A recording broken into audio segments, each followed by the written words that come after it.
You know that feeling when the world just stops?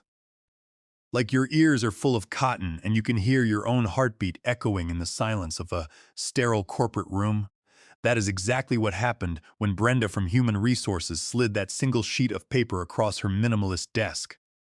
A 65% pay cut, effective immediately. I just sat there in the overly air-conditioned office, staring at the typed letters as if they might rearrange themselves into a joke if I looked hard enough. A 65% reduction. I did not yell. I did not flip the table. I just smiled a cold, practiced smile and told them I would need 24 hours to consider their generous offer.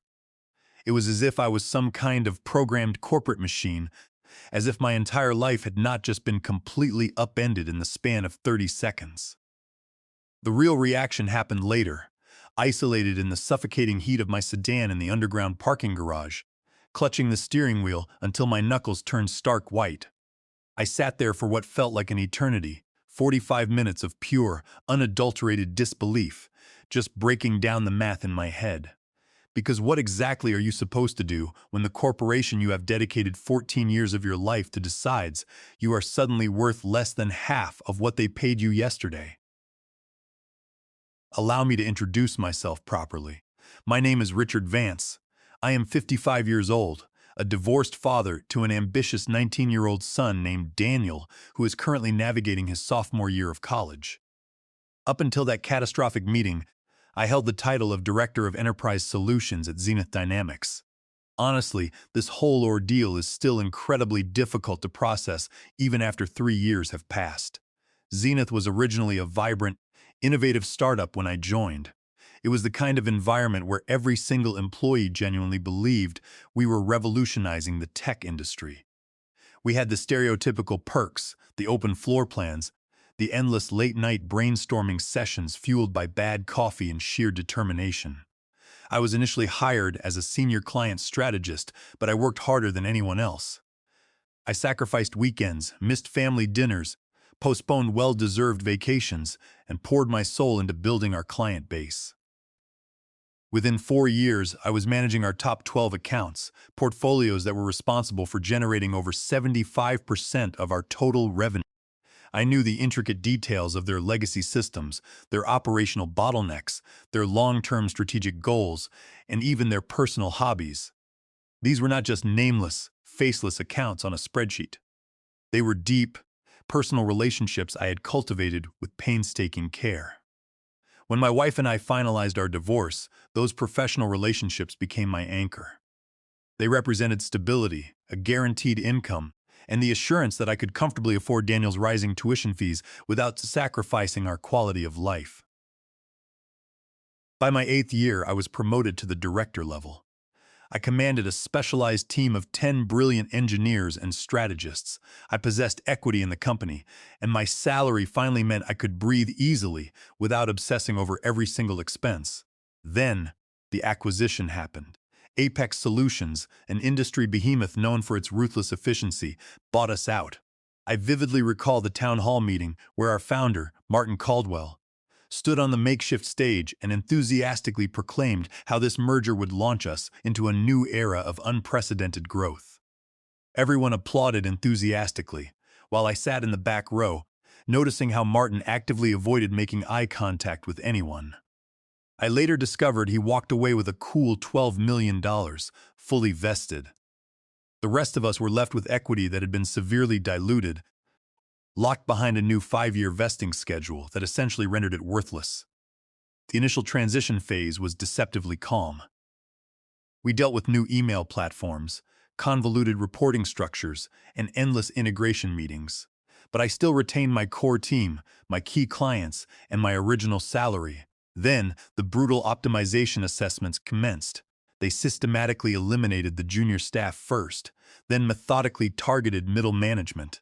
Each departure was accompanied by a sterile corporate-speak email about leveraging synergies and eliminating redundancies. Empty desks became a common sight. I adopted a strategy of extreme diligence, keeping my head down and working even longer hours. My team was mercilessly slashed from 10 down to 3, yet our required output remained unchanged.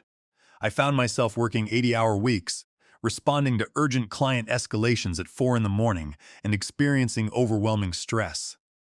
Daniel started asking why I was constantly glued to my laptop, why I seemed so utterly exhausted every time we spoke. Despite the mounting pressure, I foolishly believed I was indispensable. I controlled the relationships that sustained the company's bottom line. I convinced myself they could not afford to lose me. That illusion shattered completely when Brenda scheduled that Susan alignment meeting.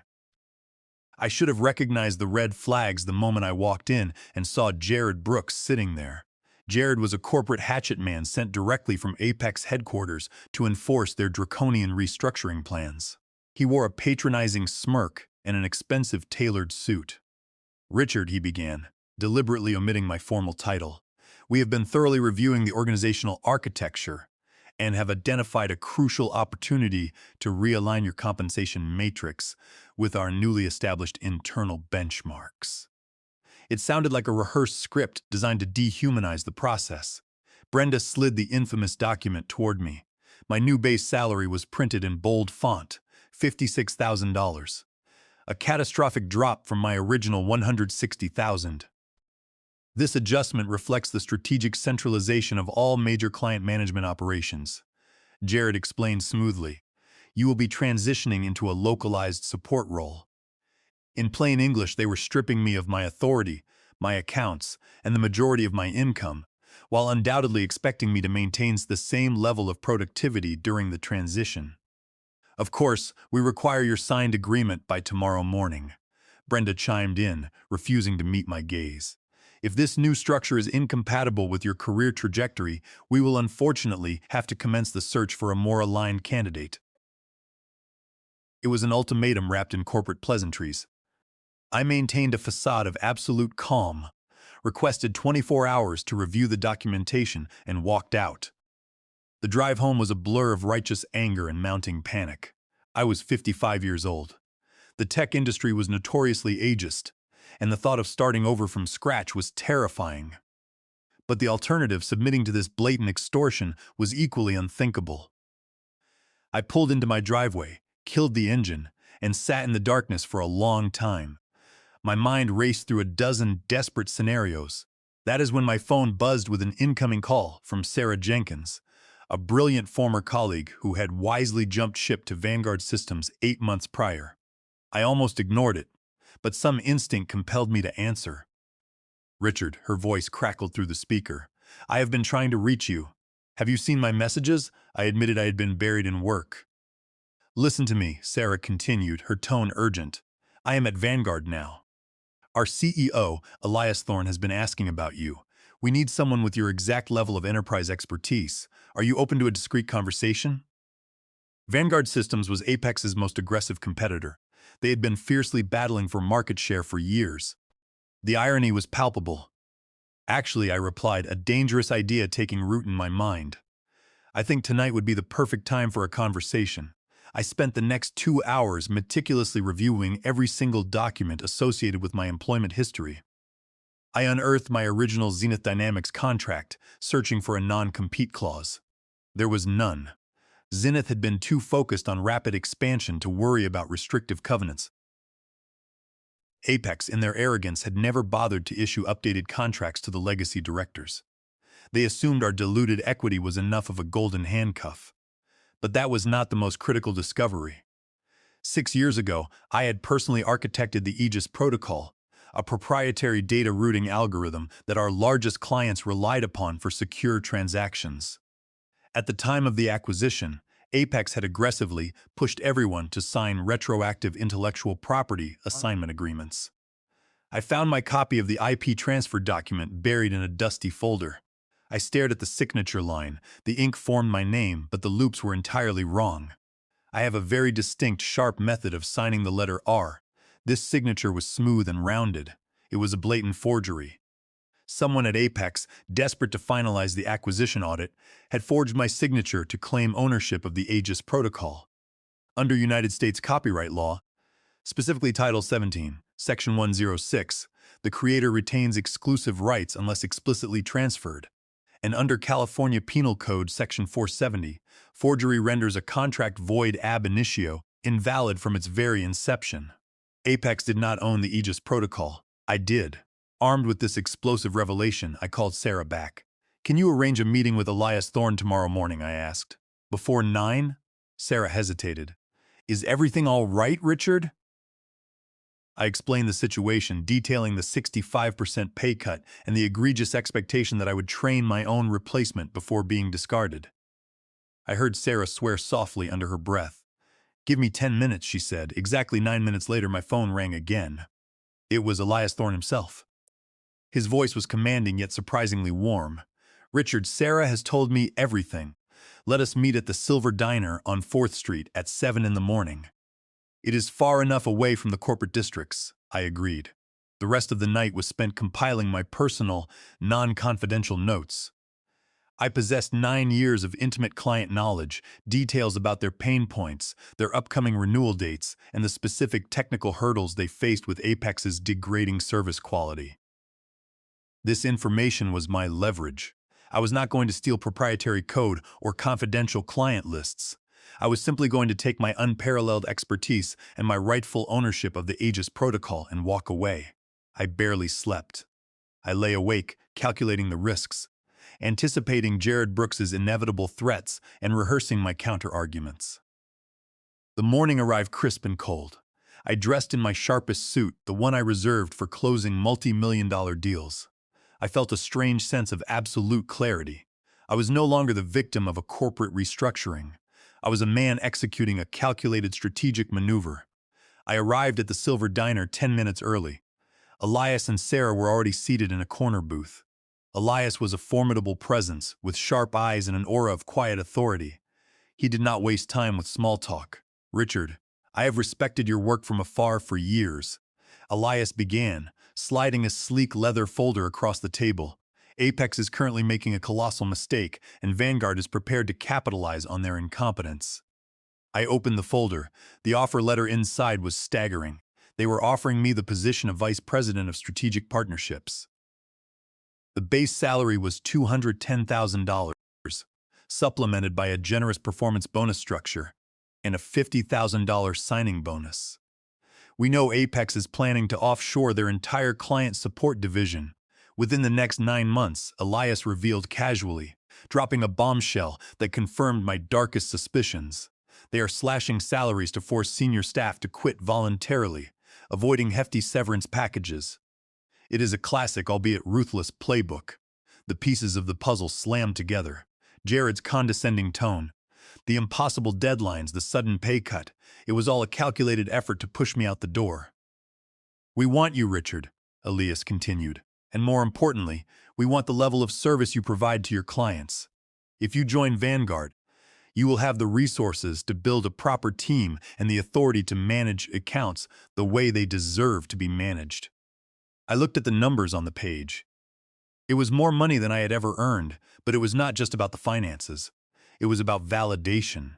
It was about a company recognizing my true value instead of treating me like a disposable line item on a bloated balance sheet.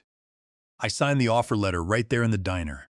Returning to the Apex Solutions office felt different this time. The sterile fluorescent lights, the muffled hum of the servers, the forced smiles of the remaining staff, it all felt small and insignificant. I was no longer a desperate employee fighting for survival. I was a ghost walking through a graveyard. I strode purposefully toward the executive conference room where Jared and Brenda were waiting. Jared was tapping his expensive pen against the mahogany table, radiating impatience. Brenda looked incredibly uncomfortable, shuffling a stack of transition documents. "Richard," Jared drawled, not bothering to look up from his tablet, "I trust you have had sufficient time to process the new compensation matrix. We need your signature on the transition agreement immediately so we can begin reassigning your portfolio." I remained standing, my hands resting lightly on the back of a leather chair. I looked at them, really looked at them, and felt nothing but profound pity. They were cogs in a broken machine, blindly following orders that were destroying the company from the inside out. "I will not be signing anything," I stated, my voice calm and perfectly modulated. Jared finally looked up, his brow furrowing in irritation. "Richard, we have been over this. The restructuring is non-negotiable." If you refuse the new terms, we will have to terminate your employment. I offered a small, cold smile. You cannot terminate me, Jared, because I am officially resigning, effective immediately. The silence in the room was absolute. Brenda dropped her pen. Jared's arrogant facade cracked for a fraction of a second before he recovered. Company policy strictly mandates a mandatory transition period for director-level personnel. Jared countered, his voice rising in volume. You cannot simply abandon your contractual obligations. I reached into my briefcase and withdrew a copy of my original Zenith Dynamics employment agreement, placing it squarely on the table. As per my original contract, which Apex completely failed to update post-acquisition, my required notice period is exactly equivalent to my offered severance. Since Apex does not offer severance to employees who voluntarily resign, my notice period is precisely 0 days. Jared's face flushed a deep, angry red. You are making a monumental error in judgment, Richard. If you attempt to solicit our clients or utilize any proprietary information, we will initiate aggressive litigation. We will bury you in legal fees before the month is over. I had anticipated this exact threat. It was the standard corporate bullying tactic. That is a fascinating threat, Jared, I replied smoothly, withdrawing a second document from my briefcase. It was the forged intellectual property assignment agreement. However, before you dispatch your legal hounds, you might want to review this document. I slid the paper toward him.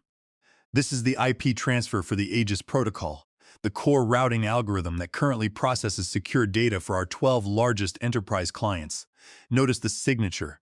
Jared squinted at the page, clearly confused. It is your signature. What is your point? I leaned forward, resting my palms on the table. My point, Jared, is that the signature is a clumsy forgery. I never signed over the rights to the Aegis protocol, Brenda gasped audibly. Jared's eyes widened in genuine panic. That is an absurd accusation, he stammered, though his voice lacked conviction. We have the original files. I shook my head slowly. You have a fraudulent document. Under California Penal Code Section 470, this constitutes forgery, which renders the contract void ab initio. It is legally invalid from the moment it was created. Furthermore, under Title 17 of the United States Code, Section 106, I am the sole legal owner of the copyright for the Aegis protocol. The implications hung heavily in the air. The Aegis protocol was deeply embedded in Apex's infrastructure. Removing it would cause catastrophic system failures for their most lucrative accounts. If Apex continues to utilize my proprietary software without a valid licensing agreement, I continued, twisting the metaphorical knife, I will be forced to file a federal lawsuit for willful copyright infringement, seeking maximum statutory damages and an immediate injunction to halt all unauthorized use. Jared looked as though he might physically collapse.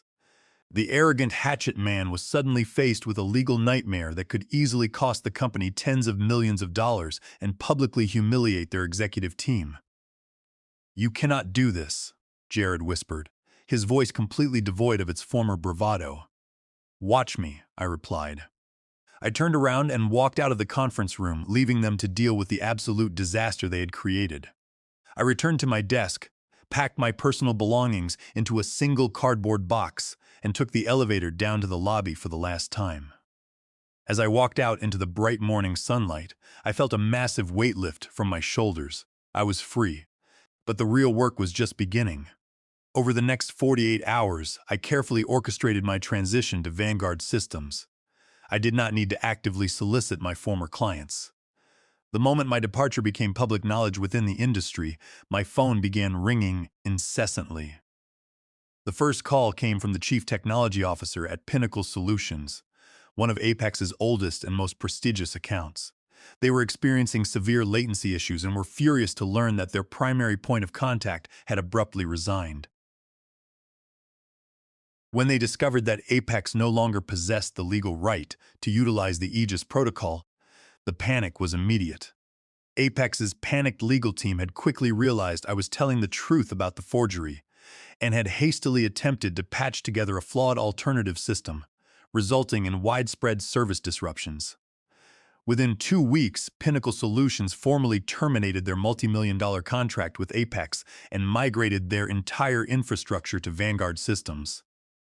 Horizon Enterprises followed shortly after, citing a catastrophic breach of trust and unacceptable service degradation.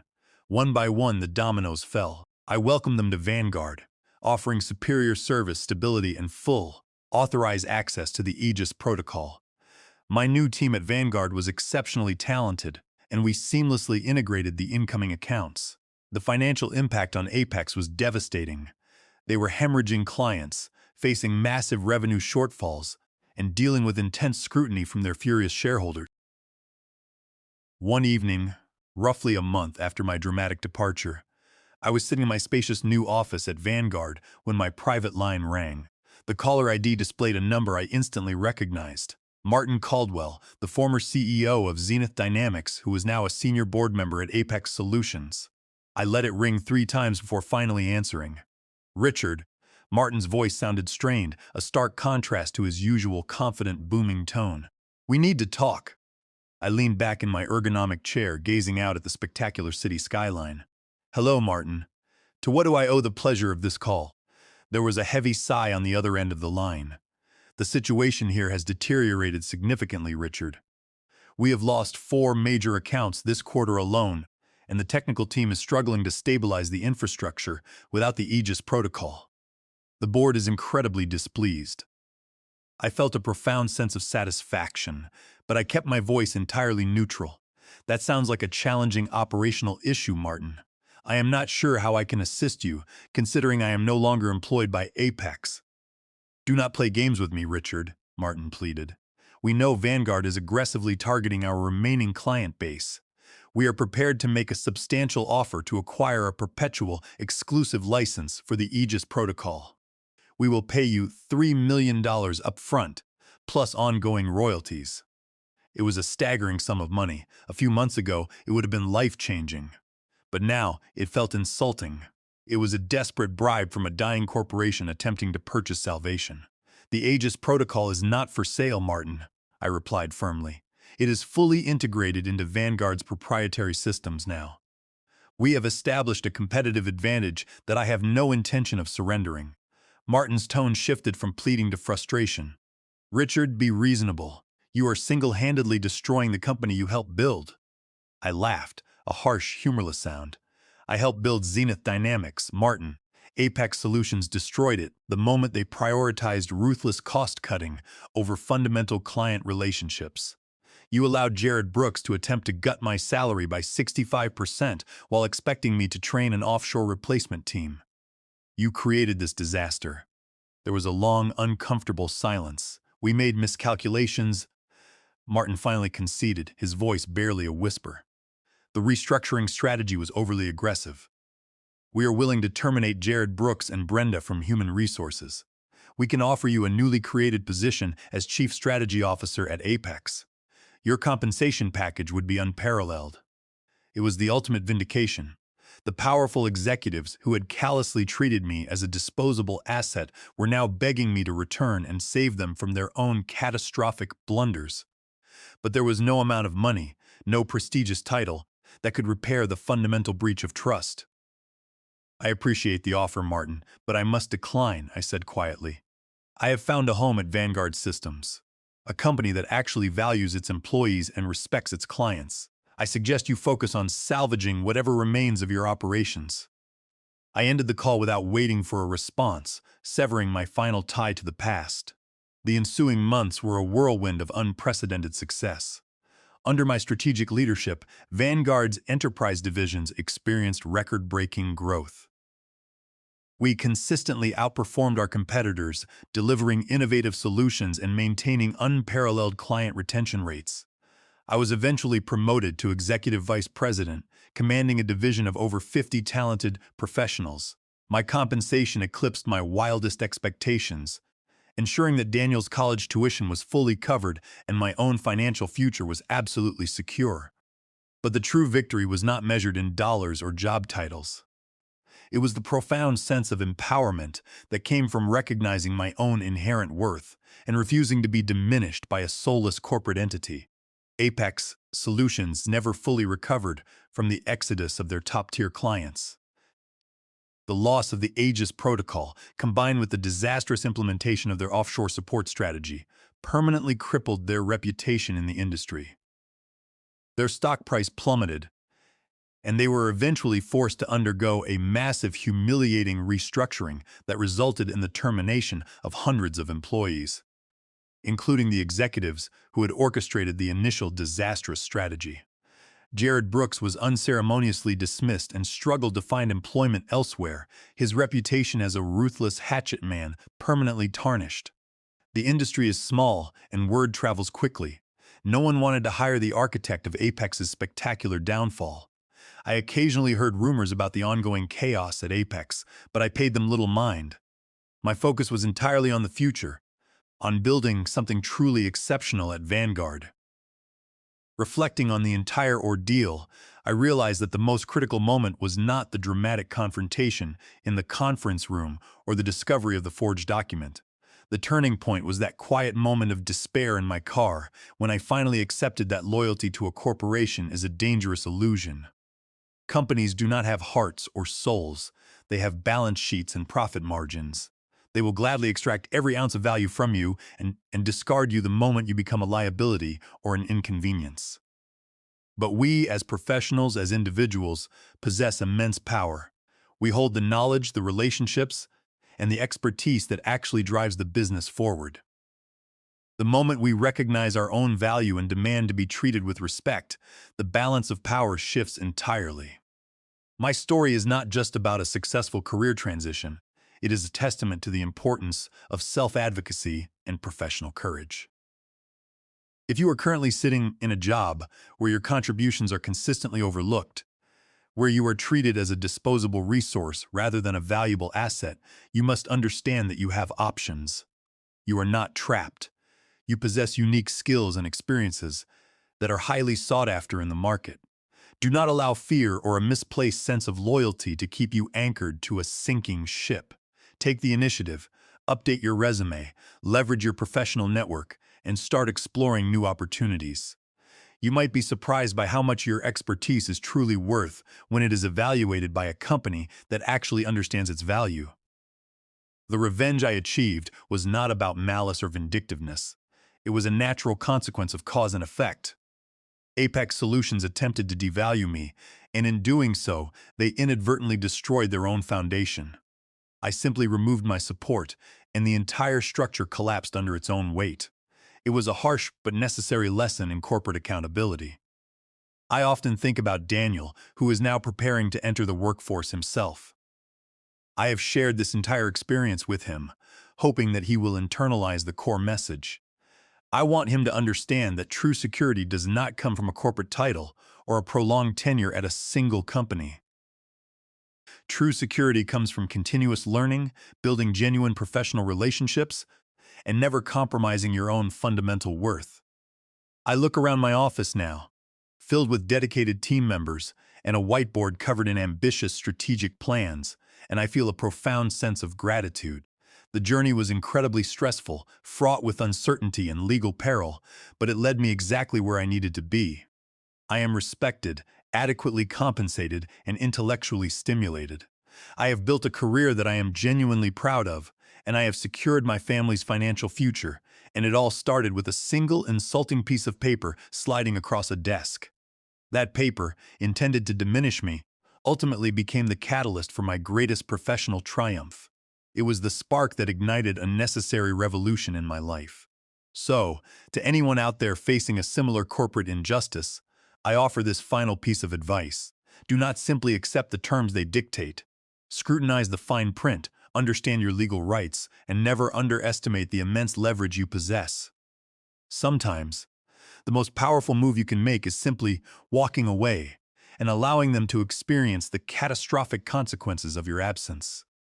Stand tall, know your absolute worth, and never settle for anything less than what you truly deserve. Every single day at Vanguard brought new challenges, but they were the kind of challenges that invigorated me. I was no longer fighting a losing battle against a hostile corporate bureaucracy. I was actively building a dynamic, innovative enterprise. The contrast between the toxic environment at Apex and the collaborative culture at Vanguard was staggering. At Apex, every decision was driven by a desperate need to cut costs and appease demanding shareholders. regardless of the long-term impact on client satisfaction. At Vanguard, the focus was entirely on delivering exceptional value and fostering long-term strategic partnerships. Elias Thorne proved to be an exceptional leader, a man who truly understood that a company's greatest asset is its people. He provided me with the autonomy and resources I needed to execute my vision, and the results were nothing short of spectacular. I spent countless hours mentoring my new team, sharing the hard-won insights I had accumulated over my 14-year career. I taught them the importance of proactive communication, the nuances of navigating complex corporate bureaucracies, and the absolute necessity of understanding a client's underlying business objectives. I wanted to build a team that was not just technically proficient, but strategically brilliant. Watching them grow and succeed became one of the most rewarding aspects of my new role. I also made a conscious effort to maintain a healthy work-life balance, something that had been virtually impossible during my final years at Zenith Dynamics. I attended Daniel's college events, took actual vacations without constantly checking my email, and rediscovered hobbies I had long since abandoned. The constant, crushing weight of anxiety that had plagued me for years finally dissipated, replaced by a deep, enduring sense of peace and professional fulfillment.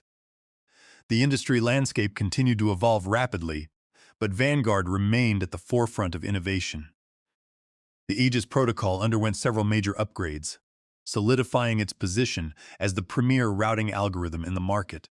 Apex Solutions eventually attempted to launch a competing product, but it was a spectacular failure, plagued by security vulnerabilities and stability issues.